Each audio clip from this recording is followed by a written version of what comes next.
buenos días, Presidenta, integrantes del Gabinete Fiscal. José Manuel Fuentes, de Capital 21, el corazón de la capital.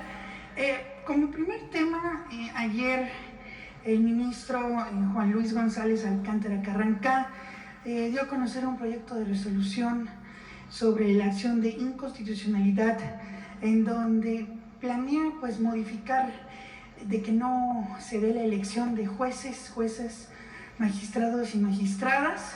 Se mantendrá en la elección de ministros y del Tribunal de Disciplina, pero pues estas modificaciones las hace el ministro, o como pretende hacerlas, por los amparos que presentó el Partido Acción Nacional, el Partido Revolucionario Institucional y el Movimiento Ciudadano. Saber su opinión, doctora, porque hay expertos constitucionalistas que dicen que esto pues realmente son razones políticas. Saber su opinión, doctora. Bueno, primero lo hemos dicho aquí y hay que revisar todo el marco jurídico de nuestro país. Los partidos políticos no tienen personalidad jurídica para presentar amparos por cambios constitucionales. Segundo, la Corte no puede ser legisladora. Es decir, se presenta una propuesta en donde están legislando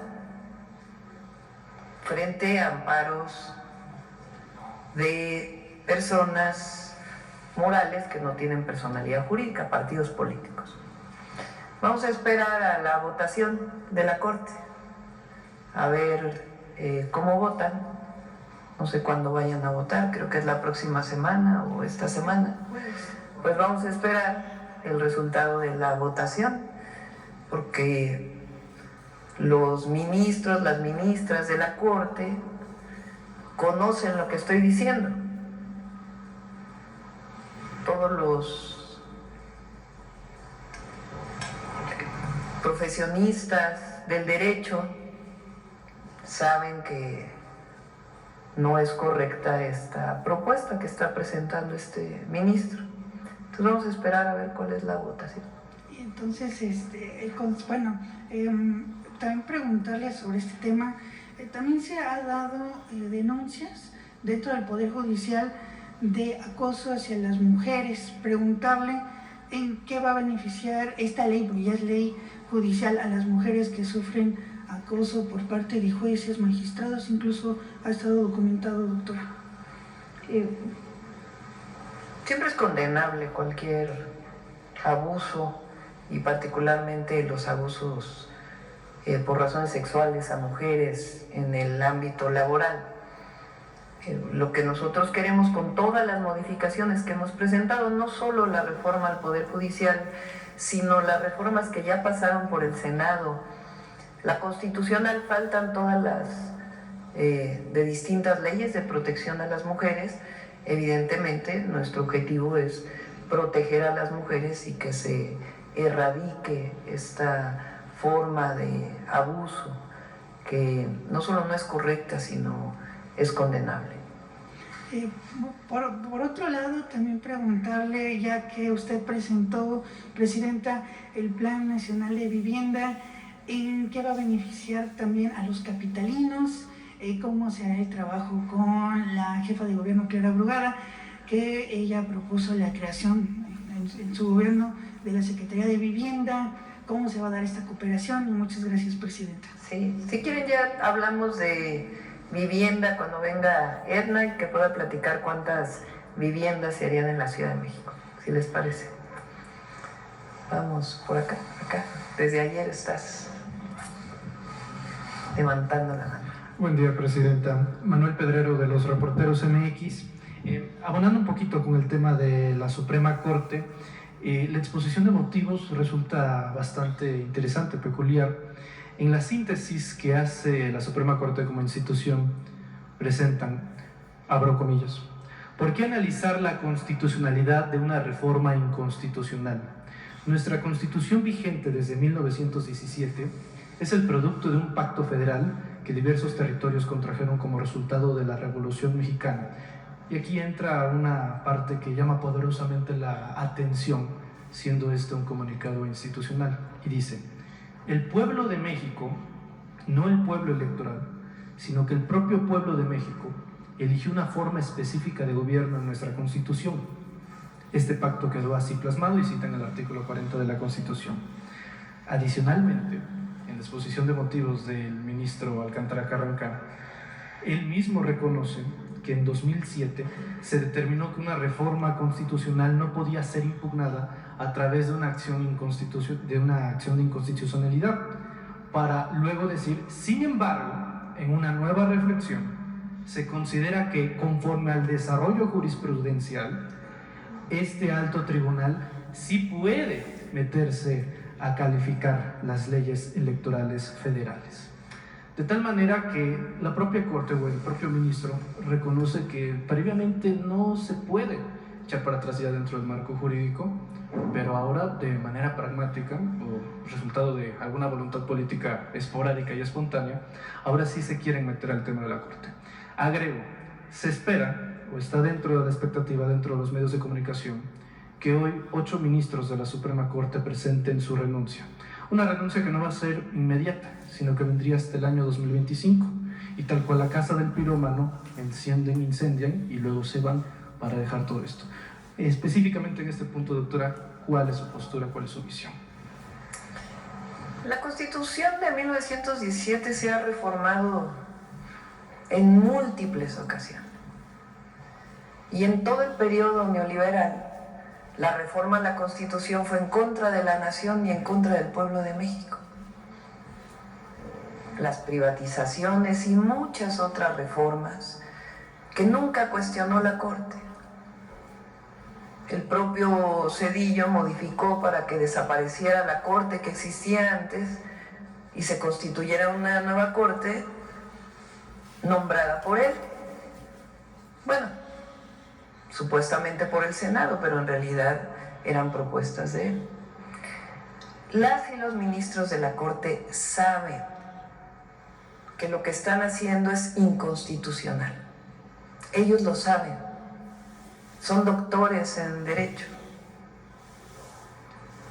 No tienen las atribuciones como Corte de legislar, ni de echar para atrás una reforma constitucional que siguió todos los procesos tal cual establece la Constitución. Entonces vamos a esperar a ver cómo votan los ministros y las ministras. Vamos a ver cómo votan. Y sobre la renuncia, es que ellos lo que están planteando en su modificación es que se elijan los ministros, pero no se elijan los magistrados y los jueces, o las y los magistrados y jueces.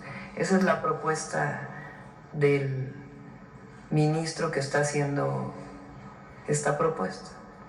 Entonces, ¿por qué presentan su renuncia? Esa parte no la quitan de la Constitución. Es que si presentan ahora su renuncia, se van a ir con todos los haberes de retiro. ¿Sí se entiende?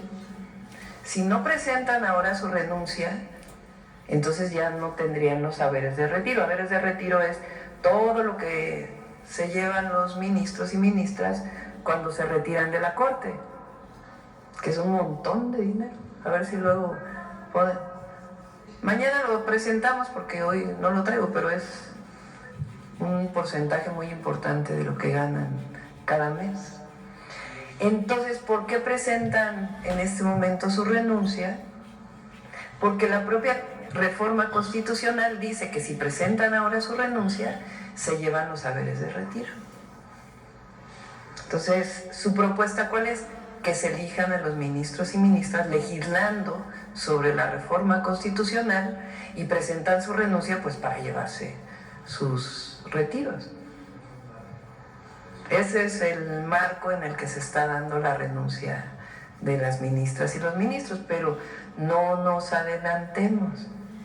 Vamos a ver cómo van a votar.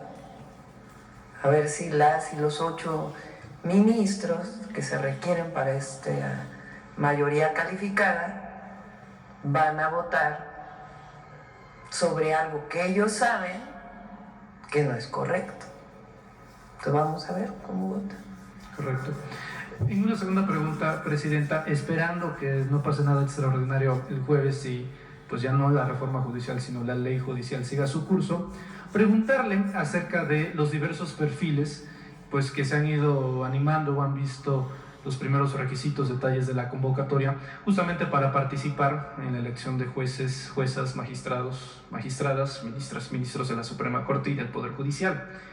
Hay un caso en particular que por lo menos en nuestra redacción ha llamado mucho la atención, y es el caso del exsecretario particular de Felipe Calderón Hinojosa, Roberto Gil Suart, quien ha levantado la mano también para ser aspirante, no tal cual la candidatura porque todavía no llegamos a ese punto, pero sí aspirante a candidato a ministro de la Suprema Corte.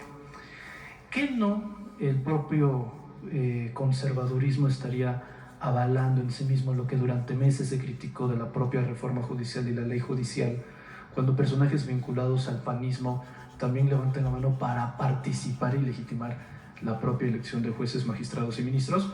También, digo, en balanza de equilibrio, así como han aparecido perfiles de derecho, pues han aparecido perfiles de izquierda, no se ve, como el abogado César Gutiérrez Priego, abogado penalista, y han salido más perfiles, seguramente también, ojalá salgan perfiles mujeres, no solamente de los que ya están en la Suprema Corte, sino también en otros puestos. Preguntarle qué opina de ese caso específico, si no es en sí mismo la convalidación del conservadurismo al meter o tratar de incrustar sus perfiles dentro de la propia elección. Pues que decida el pueblo. Qué bueno que ya levantaron la mano.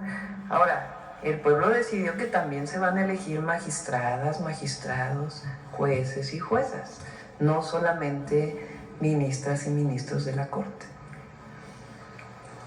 Adelante.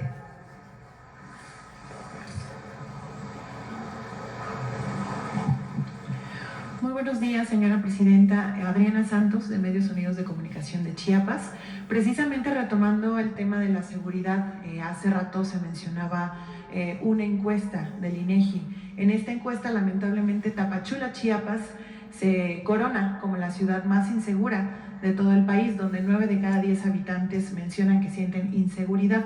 ¿Cómo se va a trabajar en esta estrategia, teniendo en cuenta que esta zona de la frontera es donde se agudiza el fenómeno de la migración?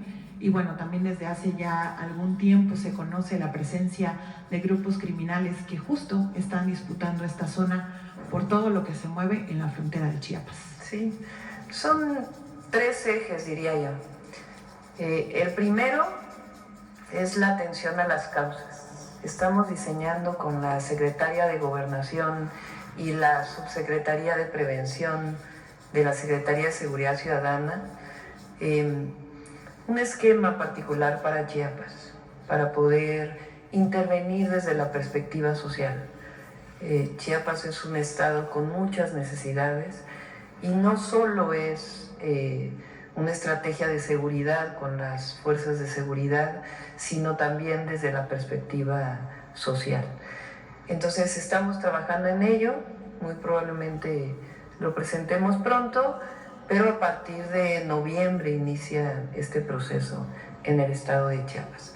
El segundo, planteamos desde la campaña el desarrollo de polos de bienestar en Tapachula. El objetivo es que haya inversión para el desarrollo en Tapachula, de tal manera que sea una frontera que permita la generación de empleos, tanto para chiapanecas y chiapanecos como también para migrantes. Ya hay una serie de planteamientos establecidos y lo platiqué cuando estuvo aquí el presidente Arévalo de Guatemala. Él está de acuerdo, inclusive desde el presidente Andrés Manuel López Obrador había la propuesta para que el tren pudiera pasar no por Tapachula, pero va a llegar a Ciudad Hidalgo. Lo conoce muy bien el almirante, él estuvo a cargo del tren transísmico. Va a seguir la línea acá y el objetivo es que incluso pase a Guatemala como parte de un proyecto de desarrollo integral de la frontera sur. Entonces ese es el segundo eje, que va a llevar un poco más de tiempo, pero que lo vamos a realizar. Y el tercero ya son las labores de inteligencia, investigación, de seguridad y de presencia que estamos desarrollando en Chiapas. Doctora, en ese mismo sentido, justamente en el tema de seguridad, hace unos días usted en una mañanera condenaba el asesinato del padre Marcelo en San Cristóbal, también uno de los municipios que se ha visto afectado con la presencia de algunos grupos criminales.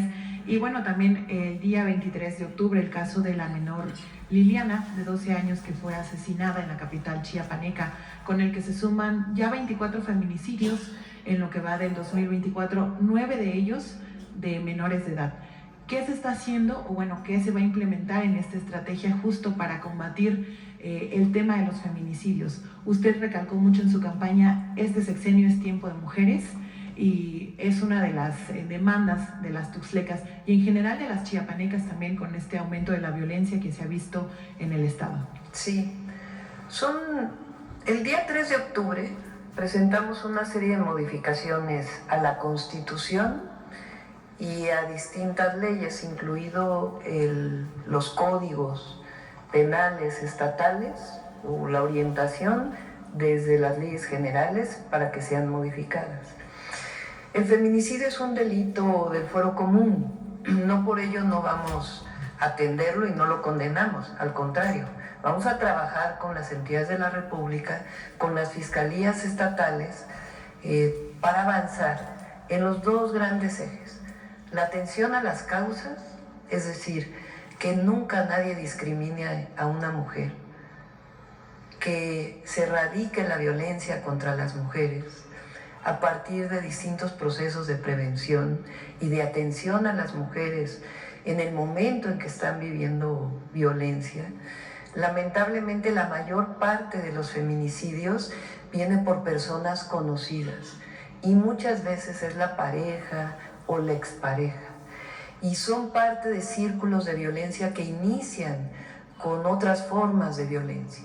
Y lo que queremos es proteger a las mujeres desde el momento en que empiezan a vivir estos esquemas de violencia para que no llegue al nivel de feminicidio.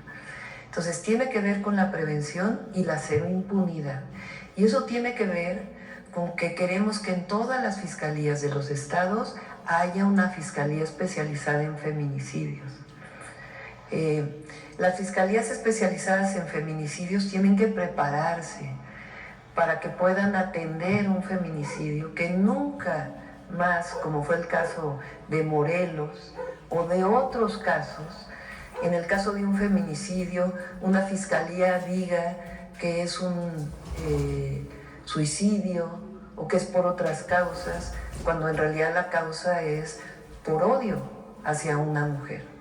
Entonces hay que trabajar en las dos vías y también en el Poder Judicial, para que ningún feminicida salga suelto. Recuerdo ahora un caso, aprovechando, en la Ciudad de México tuvimos un lamentabilísimo caso de una mujer que fue asesinada por la pareja, y ella ya había denunciado a la pareja. Este había sido detenido y un juez lo liberó, argumentando que la agresión había venido de la mujer. En ese momento presentamos una queja ante el Consejo de la Judicatura del Tribunal de Justicia de la Ciudad de México y destituyeron al magistrado. Entonces, estos procesos de disminución de la impunidad en la violencia contra las mujeres tienen que ser parte de todas las fiscalías de todos los estados. Y en eso pues vamos a trabajar con la Fiscalía General de la República, las fiscalías de los estados y la propia Secretaría de las Mujeres. Finalmente, doctora, en atención a la población joven, ¿cómo se le va a tomar en cuenta justo para que las y los jóvenes podamos sentirnos también tomados en cuenta en esta estrategia y se nos garantice pues la seguridad como cualquier ciudadano, con los programas de bienestar justamente que usted ha impulsado, como las becas y el reforzamiento al programa de Jóvenes Construyendo el Futuro? Sí, vamos a aumentar el número de escuelas. particularmente preparatorias y universidades, como en el caso de las universidades ya presentamos el programa, y en el caso de la educación media superior muy pronto lo vamos a presentar, porque se trata de una reforma integral de la educación media superior. Nosotros, y yo creo que todo el pueblo de México y todas las mexicanas y mexicanos, queremos que los jóvenes estén en la escuela. Queremos que estén ahí, que permanezcan en la escuela, que la escuela los atraiga, que se sientan parte de este proceso educativo, va a ser parte de las actividades deportivas y culturales que vamos a desarrollar, pero las y los jóvenes tienen que estar en la escuela, no deben estar en la calle y menos vinculados a un grupo delictivo.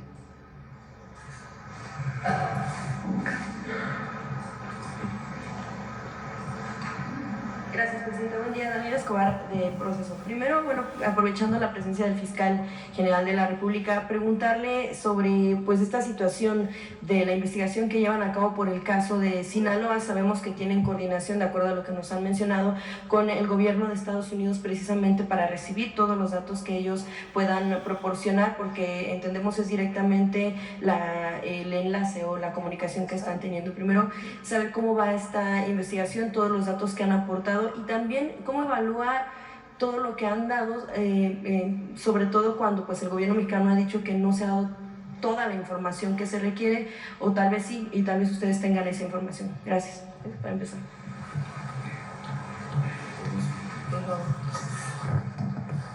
A ver, primero, el delito se cometió en México. Fue un secuestro y hay una serie de investigaciones sobre los homicidios que se cometieron. ¿Qué es lo que nosotros necesitamos que nos informe el gobierno de los Estados Unidos? Nos ha informado una parte, pero falta otra que es fundamental. A esa persona que fue secuestrada en Culiacán, llegó por avión a una ciudad fronteriza de los Estados Unidos. La entrada de cualquier avión y de cualquier persona están reglamentadas de acuerdo con la ley norteamericana y se tiene que identificar el vehículo, que en este caso es el avión, que traía sus matrículas clonadas. Se tiene que identificar fundamentalmente al piloto. ¿Por qué? Porque ningún piloto, ningún avión puede llegar a un aeropuerto fronterizo de los Estados Unidos si no llena una serie de requisitos.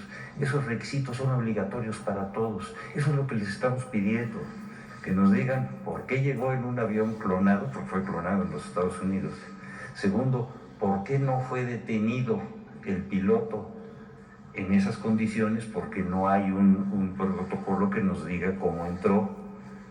Que nos den todos esos datos que son útiles, pero no son fundamentales. Es decir, el secuestro está probado y nosotros tenemos toda la información y se ha hecho pública, usted la conoce, y en ese sentido creo que ellos tienen la obligación de darnos esa información.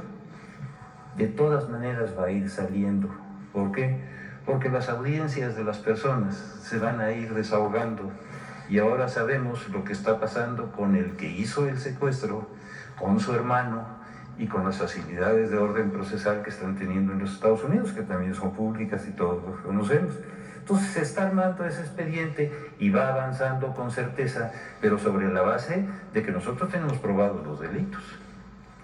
Fiscal, aprovechando, también en las investigaciones que ustedes están teniendo, ¿cómo llevan el caso del gobernador Rubén Rocha? Si hubo esta salida o no de México, las actividades, o han detectado algo irregular pues en su actuación.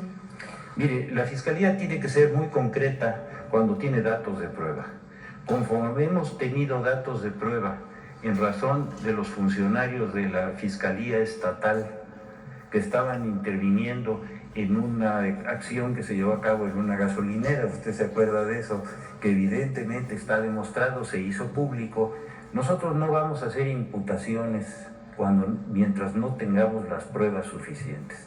Cuando las tengamos, las vamos a hacer como les hemos venido haciendo, pero no podemos hacerlo antes porque nuestra propia tarea nos lo impide. Pero sí sí lo tienen dentro del entorno pues de investigación. O sea, una cosa es que se tengan todavía pruebas hasta el momento, pero otra cosa es que sí se está investigando. Por eso se lo digo, mientras no tengamos la certeza, no podemos hacer una afirmación. La vamos a hacer, de eso no tengan cuidado cuando sea procedente, pero no podemos adelantarnos a hacer una serie de hipótesis que no tenemos probadas.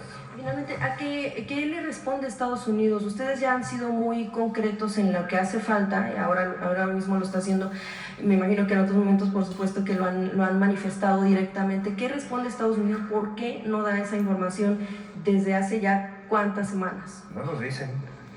No nos dicen. Nosotros ya hicimos la solicitud de asistencia jurídica internacional. Es lo que la ley nos permite, es lo que existe en un entorno internacional de derecho público internacional.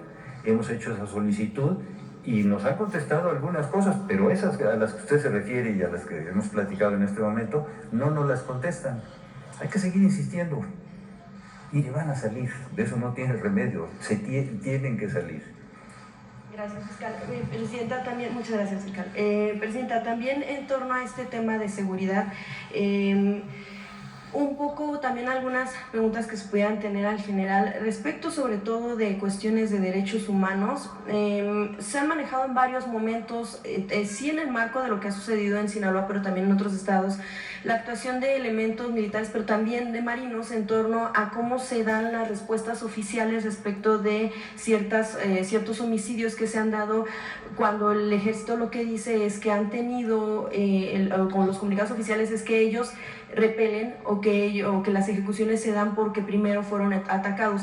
Ha habido algunos casos en otros años, por ejemplo, no olvidar el caso en Tamaulipas, también no solo es en Sinaloa, el caso de la niña Heidi Mariana. Es un caso que no sabe cómo ha avanzado, si lo cerraron, si no, si van a seguir investigando, sobre todo cuando la madre de esta menor de edad lo que dice es que, bueno, pues el ejército lo que trató de hacer es cicatrizar ese hecho, diciendo que fue por bala, por un enfrentamiento con un grupo criminal, cuando ella lo que ha podido probar es que en videos se confirma que hubo solamente patrullajes del ejército, es decir, que en el momento había solamente elementos militares. Ella, bueno, pues incluso ha recibido algunas amenazas, la madre de esta menor no solo no ha recibido justicia, sino que además ha sido víctima de amenazas de las personas que ella identifica como oficiales, pues militares. También, bueno, pues algunos otros casos que ya se han dado. Eso fue en 2022.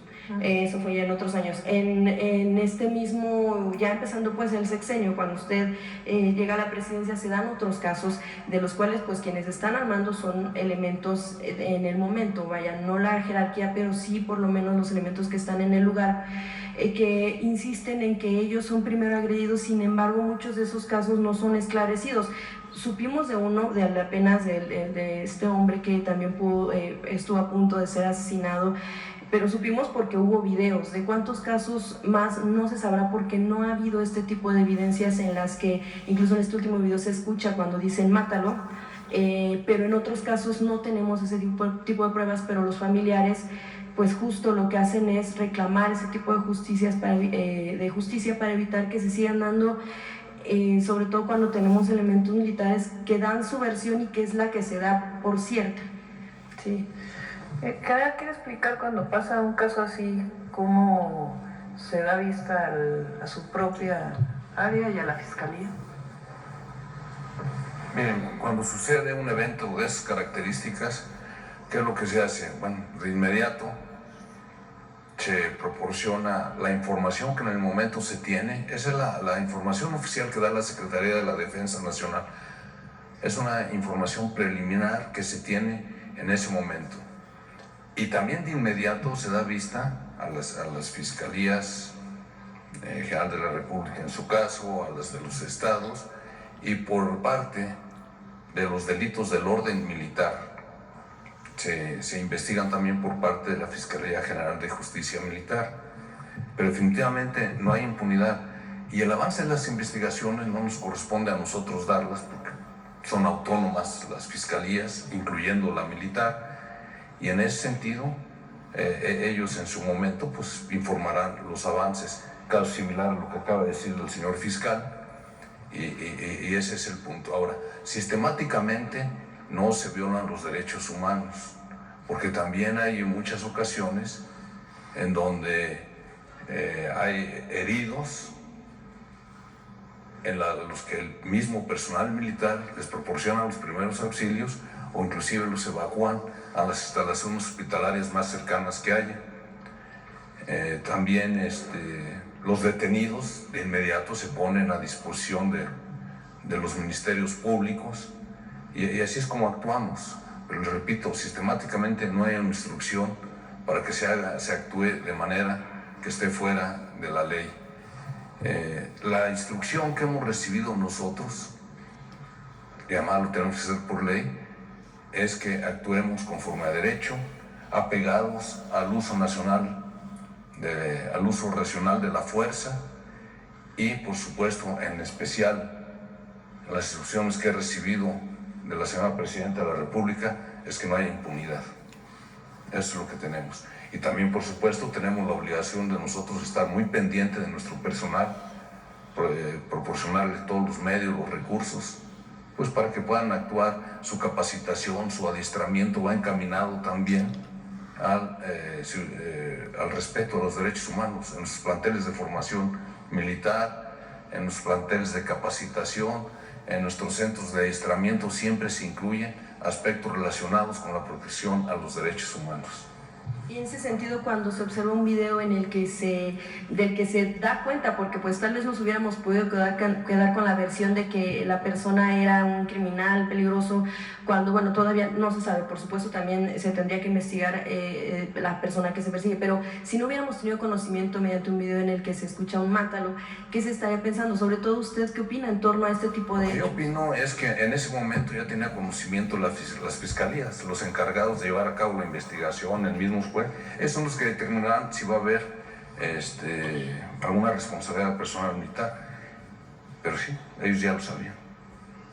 Gracias. Y el caso de Heidi Mariana, ¿ustedes lo ¿El tienen? caso de qué? De la niña Heidi Mariana en Tamaulipas, ¿ustedes tienen algo sobre eso? ¿Sí se sigue el caso? También está investigando la Fiscalía General de Justicia Militar, porque precisamente en todas las órdenes que se dan al personal militar y se dan por escrito, va un anexo en donde se establece a qué disposiciones se deben de apegar, y una de ellas es el respetar la vida de las personas, el usar las armas de determinada manera, no abusar pues, y todo eso se investiga.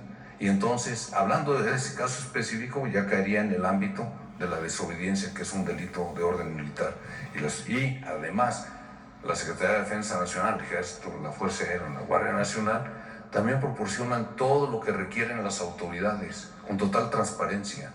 Se les proporciona todo el material, armamento, equipo, vehículos, para que hagan los peritajes que correspondan.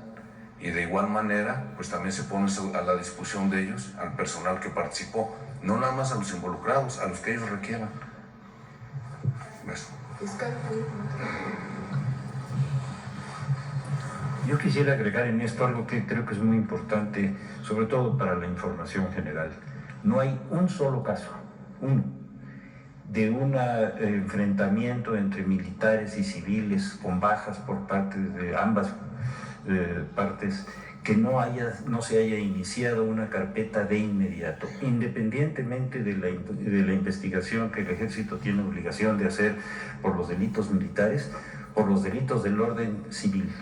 En todos los casos, de inmediato se ha iniciado la carpeta, hemos judicializado una gran cantidad de estos casos, tenemos varios militares que están ya en la cárcel, pero lo más importante es que no hay un solo caso que no se haya abierto en ese momento la carpeta, se le haya exigido a las autoridades militares toda la información, se ha solicitado ante los jueces las órdenes de aprehensión o la formal prisión en sus casos, pero pueden ustedes tener la certeza, y cualquier información que quieran que les hagamos llegar, la haremos con mucho gusto, de cómo se han iniciado de inmediato todas las carpetas de investigación por los delitos de orden civil, no militar.